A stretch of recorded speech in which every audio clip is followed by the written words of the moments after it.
Hello there, gaming buddies. It's winter, and I'm going to be talking about how to use animals in your RPGs. I've separated them into three groups: the aggressive, the passive, and the helpful. Starting with the first, the aggressive animal is probably, in a fantasy game at least, among the first opponents that the player characters will face. They are simple creatures with basic needs, no complex motivations, they just need to eat, sleep, procreate, and possibly migrate. So it's the pack of wolves, the angry bear, the venomous snake, you know the sort. These are very nice to use, especially in a kind of exploration focused game, because if you just use magical beasts, well, those tend to make for a higher threat, but also if all they run into are weird and magical beasts, the world, I think, loses some of its texture. You know, that there has to be the normal so that you can have a contrast to the weird. Weird is good. I love weird, but a normal aggressive animal can be a heck of a challenge. Just looking at any of the D&D editions, monster manuals, and so on, they're filled with all sorts of nice creatures that make for a great challenge, even at higher levels. I just actually had a sort of off the cuff uh, gladiator style match that my players engineered themselves in my Pathfinder game, where one of the guys pretty much they bought an angry bull, a vicious animal, and arranged a sort of they try to make a name for themselves in this town, so they arranged a match against one of their crewmen and this bull, and yeah, it was pretty brutal. And it was the bull against a 12th level monk. I mean, the monk won, but not without taking some really huge hits. And I used the challenge rating for Bison for that fight, and yeah. Uh, the aggressive animal is nice because they also give those play characters that have a bit of savvy dealing with wild beasts to give them a bit more of a chance to shine. You know, they can just bypass certain encounters that the party really doesn't want to deal with by either driving away the animal or pacifying it, and they just bypass the problem. Um, and this is very, very useful indeed. Um, of course, one of the best uses for an aggressive animal is to pair it up with a monster of some sort. Now, here you have to consider what kind of monster could hold this animal in check. For example, a group of goblins living in a cave, they can't hold a cave bear in check without resorting to magic or dosing it up with some mushroom soup, the kind of hallucinogenic poison that clouds its mind. Whatever, they have to find a way because they're not physically strong enough to handle it at all. So, but then again, that same cave bear could very well be a fully functioning pet of a giant of some kind.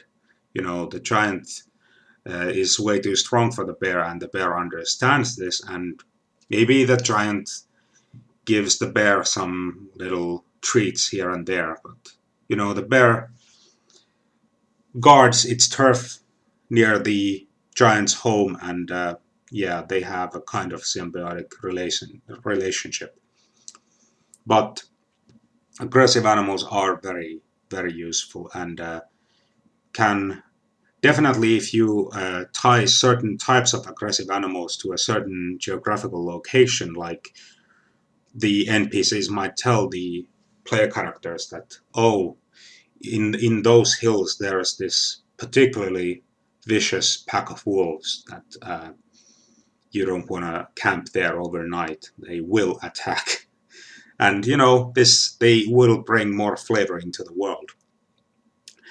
But of course, they are still just animals, and if they are badly wounded, or in the case of the wolf pack, if half of them get killed, the other half will run. They lick their wounds and live to hunt another day. They're not, automatons. They do have a very good survival instinct, and they want to protect themselves. They don't want to die, unless defending their young, in which case they might well fight to the death.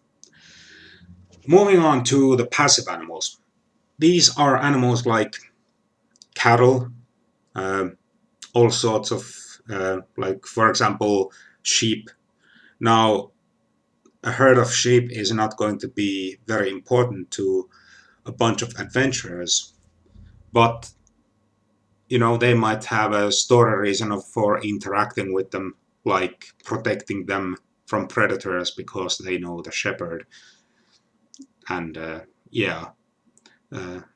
here we also have different sorts of herbivores, like deer, who are game animals.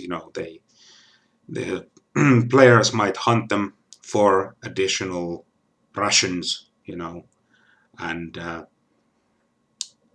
they make for the living backdrop of the world. Aside from the NPCs and the aggressive animals, it's important to note that these passive animals are out there as well, and in fact they are in the majority. And these can be used to signal different things about the environment to the players. For example, if one of the player characters spots a murder of crows landing, first circling above and then landing en masse to a nearby field, and they go and have a look-see what's there, they might find the remains of a huge battle, and so on. Also, it could hint at things about the environment, like they see an owl that is obviously sick. It's not flying right, and some of its feathers are falling off, and so on. Maybe there's some kind of disease going around. Maybe it just affects the birds, but still, there's some kind of malign force going on, perhaps. Of course, different animals that they can hunt, boar, deer, and so on, might also make for a very nice kind of surprise if they act a bit funny. A passive animal like a deer, they approach it, and they think it's a bit funny that the deer is not running away. In fact, suddenly it turns around and charges at them. Not running away, it's attacking. Poorly, of course, it's a deer, but still. And again, this might be some kind of effect that is spreading to the wildlife in the area. Finding a bunch of animals slaughtered as well might be also a sign that, oh, maybe some different creature has moved into the area and is now wreaking havoc on the ecosystem. Could be an animal, or those goblins I mentioned earlier, maybe they're on the hunt as well. And these passive animals can be used to enhance the environment, the world around them in this way as well. And it should be sort of, depending on how you're running your game, The passive animals might even have a very critical role in it. Like if the disease is spreading to the animals and now it's starting to affect the food supply of the people living nearby, yeah, it could be time for an adventure then. The final group is the helpful. Helpful animals are trained to assist and, in some cases, protect humans and other races of higher sentience. You know, whatever you might have, hobgoblins, orcs, halflings. And helpful animals, of course, the first ones are the typical guard dogs assisting the guardsmen in their duty to patrol the area, hunting falcons that the local nobility might use. Um, and there's, of course, some animals are just trained for entertainment, like the dancing monkey, uh, who might actually be a thieves assistant of sorts, picking your pocket when you don't notice. But aside from these animals, which again in civilized areas are all over the place, there's of course the D&D staple of the animal companion. Uh, there's of course familiars as well, but those are magical creatures. They do not have an animal intelligence anymore. They are very aware, and I'm just going to be talking about the basic animals here. Um, Now, first, of course, animal companions, like any other animal, they are intelligent in their own way, and um, they are obedient. Though they have this connection to one particular person, and it's a connection that does not really break until broken by the master or until death sets them apart. So they will follow the advice and instructions of their master to the best of their ability, always. That's not to say that they don't hesitate or don't get scared or what have you. Of course they do. They should, at least. They are not just a a mobile uh, sort of addition to the character. They are their own character. They at least should be. It's not just an additional stat block in the Rangers or Druids character sheet, um, because they have their own personality. Most animals do, and it's not easy to spot, but over time it becomes apparent. They like to do certain things that might be funny, might be just a bit weird. Um, I'm sure a lot of people who own pets know exactly what type of personality their cat or dog or whatever might have. They like to do certain things a certain way, and yeah. So the person who has this animal companion should think about that for a second. Like, okay, this is the personality of my character, but how about the animal now? And how do their personalities match or clash? And yeah, of course, uh, talking about obedience, the animal companion will always defend their master to the death. Um, they this is one of those things that overrides their natural instincts to survive and run away and what have you. Even if their master is like pleading, like, okay, it's run away, boy. No, it's not leaving your side, which can be very touching, but might be their downfall. Um, the animals, that is. Um, of course, animal companions always possess certain senses and abilities that their masters do not. At least at lower levels in D&D, there are these different ways of taking on aspects of your animal companion, and all sorts of feats exist, but um, they are able to sense danger in a very natural way. Uh, Better hearing, better eyesight might be, of course, an acute sense of smell. So they might warn the party of approaching danger.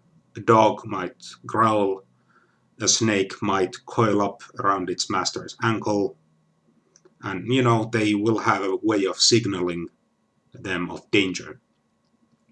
Um, However, these senses and abilities come with a cost, because the animal might have a bad reaction to certain things, certain environments, certain creatures. For example, a troglodyte that emits a heinous stench all around it, which is bad enough for humans. Think of the dog. Uh, they might actually be blinded by the overwhelming stench.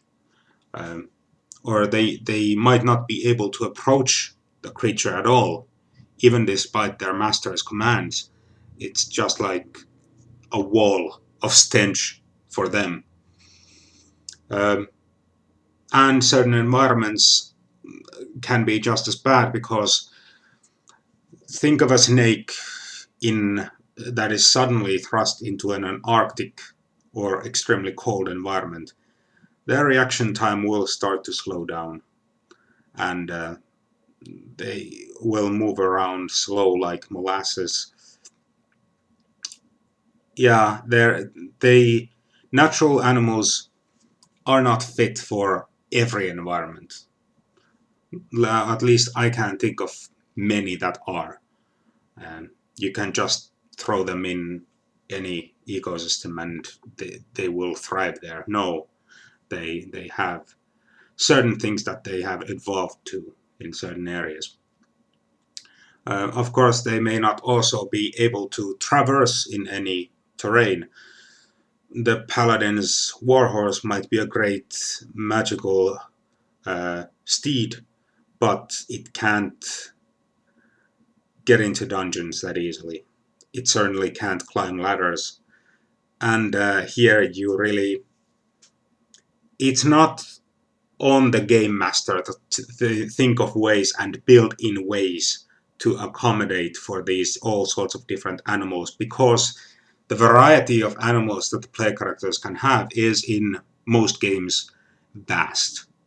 It's not you can't just install ramps suddenly in every dungeon. It doesn't make sense. So this is on the player characters how to handle the animals who can't follow possibly. Um, and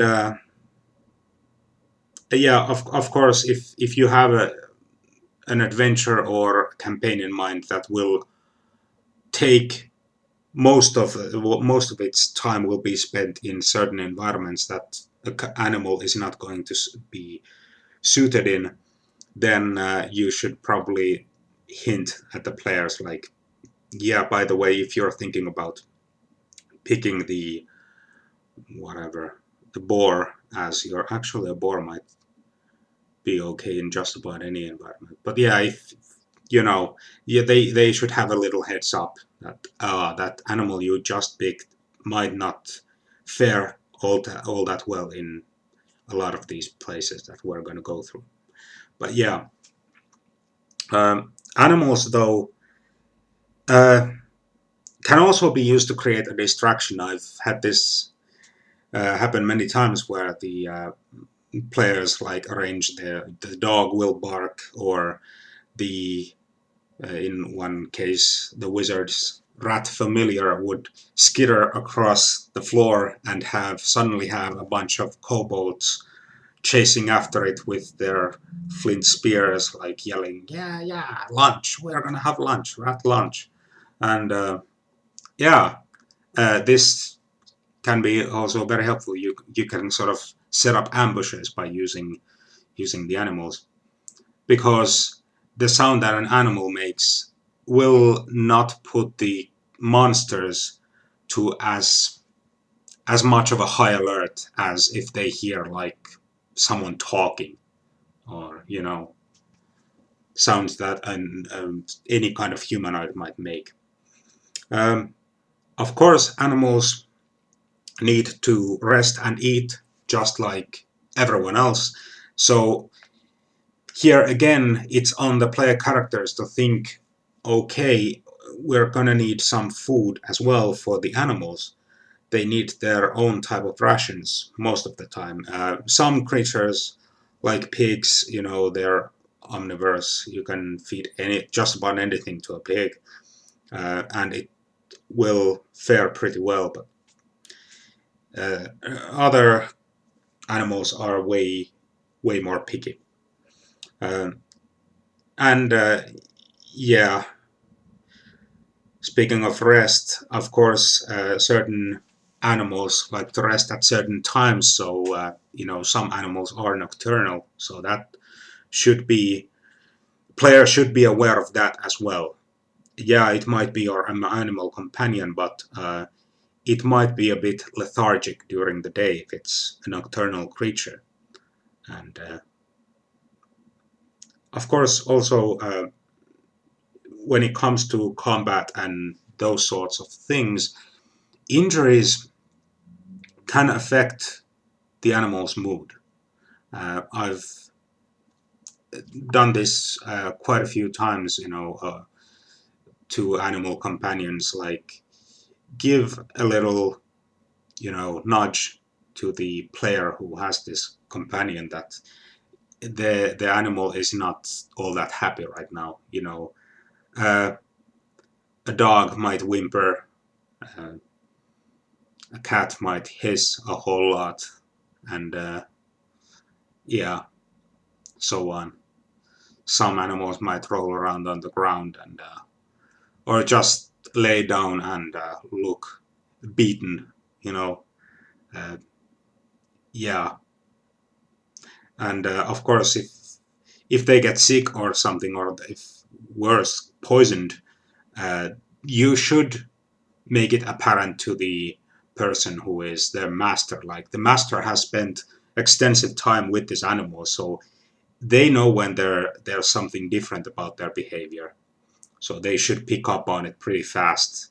They don't need to do a heal check to figure it out that something's wrong.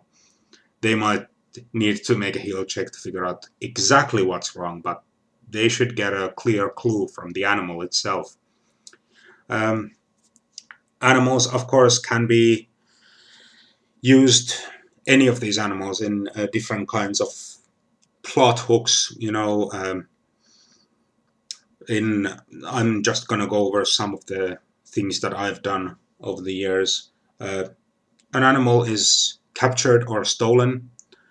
In one of my adventures, there was a particular racing horse that was stolen, and a very valuable animal. And uh, the PCs actually later figured out that the person who stole it was the rightful owner of the animal.